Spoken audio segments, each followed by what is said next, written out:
That's the bang bang sound. Hi, my name's Geoff Cox. I'm the executive chef at Hop Alley in Denver, Colorado. And today we're making chilled tofu and bang bang sauce, which is one of our most popular dishes, been on the menu since we opened. A nice combination of a little spicy, but also very cool and refreshing. Grew up always loving cooking. After graduating college, I bounced around a few jobs before deciding I want to do what I actually love to do. So went to Cook Street School of Culinary Arts here in Denver, Colorado. Shortly after graduating, went to work at Z Cuisine, a popular French bistro. And after a few years there, a few years at a Fuel Cafe, I got in touch with Tommy Lee, the owner and operator of Uncle Restaurants, ramen restaurants here in town. And he was opening a new Chinese concept called Hop Alley. And I asked if I could join the team and came on board. And 9 years later, I'm still cooking at the same spot. We just love doing kind of our spin on Chinese cooking, kind of through the lens of Colorado produce and ingredients. And so I'm here today to share some of those ingredients with you guys. One thing that's always a feature on our menu is tofu. How tofu is made is usually you take some yellow soybeans and you soak them in water, ideally overnight. And then you'll blend that soy milk up, put it on a stove and let it simmer. Once that separates, you then strain it. And then a lot of times you'll use a product like nigari here, which is actually the byproduct of salt processing and production. The brine that they use to make the salt is high in magnesium, and you add that to your tofu milk as simmering, and it actually will make the tofu curdle, and you get the nice fluffy tofu curds. If you are to take that and kind of wrap it in cheesecloth and press it, that's when you get the firm tofu blocks that you can then use. Or you can keep it loose and crumbly like a ricotta, and that can be really lovely as well. But if you don't want to go through the whole step of making your whole tofu from scratch, there are awesome store-bought products like these. We like to use House Foods at the restaurant. It's a company out of California. And they have these color-coded different blocks to tell you the amount of firmness. Now, a softer tofu has been pressed not as hard or not as long, and a firmer tofu being one that's been pressed with heavier weight over a longer period of time to force out more moisture. For light, delicate first dish that I'm going to do with you guys, we'll use a softer tofu. And then when I'm cooking with it or baking with it or stir frying, I'll pick a firmer one so it doesn't completely fall apart on the stove or in the wok.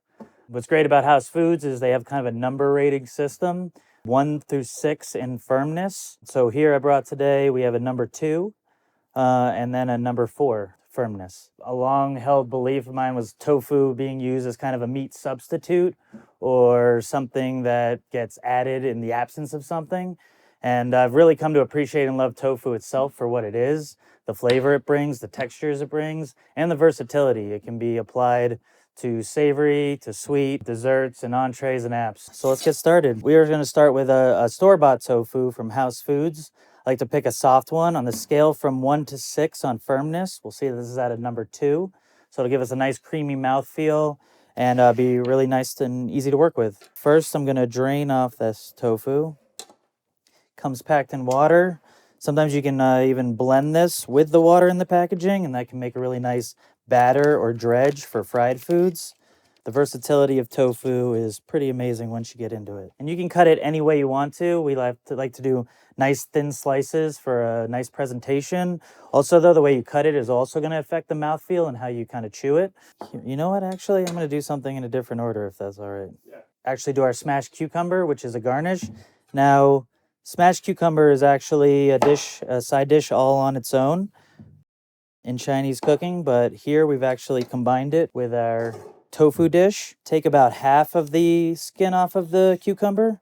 The cucumber rind can be very bitter, and we want a little bit of that bitter coming through in the final dish, but not too much. So we'll take a little bit of the skins off, and then we're gonna slice it right down the middle, put it on its side, and here's the important part, is it's called smashed cucumber because we're gonna bang on these cucumbers. Bang on these cucumbers.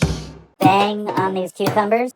And what we're doing is actually breaking down the cell wall and the structure of the cucumber, and it's almost going to macerate it a little bit. So even though it's counterintuitive to be rough with your produce, here it's going to give us a more interesting flavor and mouthfeel in the end. So I'll give it a few slices down the length of it.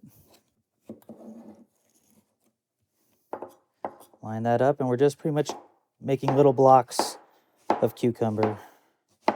those into a bowl.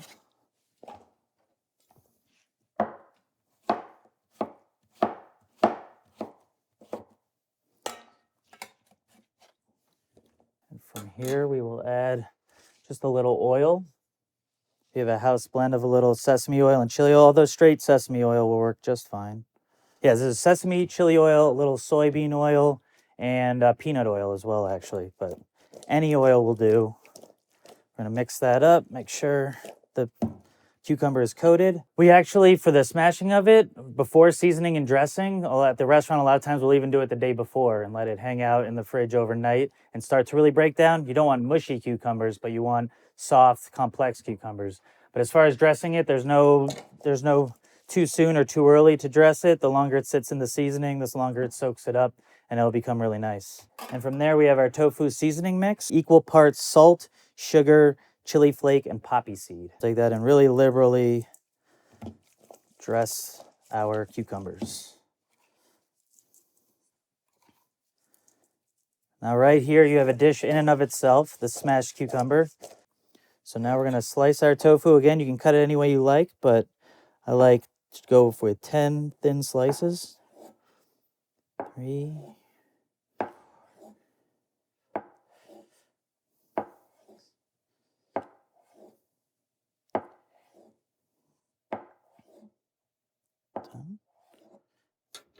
And then we'll kind of let it fall onto our knife, cascading down. Makes a nice little shingle effect and go right into our bowl like that. From here, I like to line it up, try to make the spaces a little even. Presentation, you eat with your eyes first, so we try to always make it nice. You can save that for another portion. Then here we have our tofu ready to go. Now we just need our bang bang sauce. Bang bang sauce is called that because it's traditionally the dressing of a chicken dish. And they say walking down the streets in China, when you hear the banging of the knife on a chopping block from them chopping up the chicken, that's the bang bang sound and the sauce that goes with it.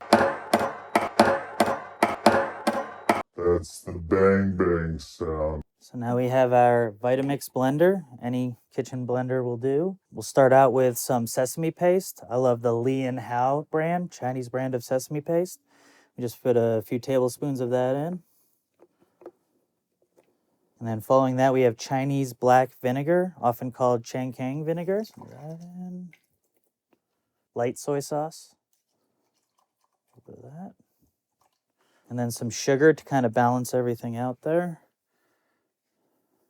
2 good pinches. Splash of water to keep things moving. Blend that mixture up. And while that's moving, we have an equal parts chili oil, sesame oil, soybean oil, and peanut oil here.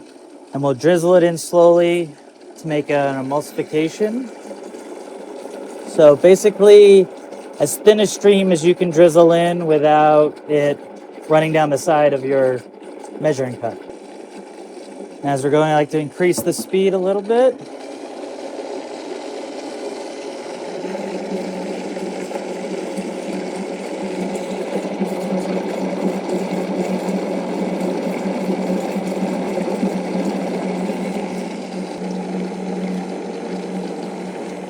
And once we have about cup and a half of oil in there, we'll give it one more hard blend. Taste for seasoning real quick. See if we need any more sugar. The soy sauce, very salty. So we just wanted that to be nice and balanced. And that's great. It has a really great nutty flavor here, thanks to the sesame paste and oil. So often this is a really popular dish for us to do for people with peanut allergies, and they can still enjoy a nice nutty flavor. You can put it in any vessel that you want, but for plating purposes, we use a squeeze bottle. But anything will do. All right, so we have all our components ready to go here to do our plating. We have our sliced tofu, our bang bang sauce, our smashed cucumbers getting dressed, and our peanuts with a little bit of Jacobsen sea salt. This is Jacobsen Big Flake salt from the Tarts Bay in Oregon. My absolute favorite sea salt to use, but any Big Flake salt will do. Our cilantro. Oftentimes with the bang bang sauce, it'll want to separate if you've held it at all in the fridge. It's kind of a broken sauce, but we give it a shake to kind of make it bring the creaminess back. And I will coat the entire block in our bang bang sauce. and let it pool around the sides. You go about halfway up the tofu block. And when that's looking good, we take some of that big flake salt. And the sauce itself is pretty well seasoned with the soy sauce in it. So we're actually doing this more for even texture and crunch than we are for saltiness. After the salt, we like to give a few cracks of fresh ground Szechuan pepper. Just kind of adds to the depth of flavor. Not so much that it's going to numb your entire mouth, but really adds just another dimension to the dish. Our smashed cucumbers, we like to line it up right down the middle. Still want to show some of that nice knife work on the tofu. So not trying to bury the tofu, just trying to give some nice height and a nice little line down the middle here. After that, we have the peanuts, but of course, you can always omit the peanuts and still have a really nutty, delicious dish. And the final step would be just garnishing a little cilantro. It brightens the whole thing. We like to do some individual leaves.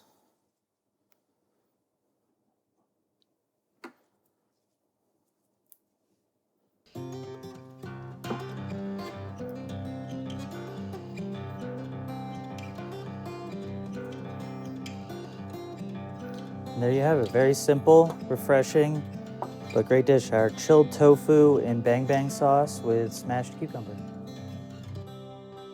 Started as sous chef for the first year, and then our chef moved away, and I've been chef for the remaining 8. Pretty lucky that I got a supportive owner. We have a lot of freedom to be creative. Feel like 9 years in, we've only kind of scratched the surface of what Chinese cooking can be. And yeah, I'm learning still every day. So I love it. There's no better restaurant I'm gonna work for in my mind. So, well, in Chinese cooking, like in French cooking, there's a whole lineup, an array, a knife for every job. And mostly in Chinese cooking, it's just the cleaver, a lightweight but strong cleaver.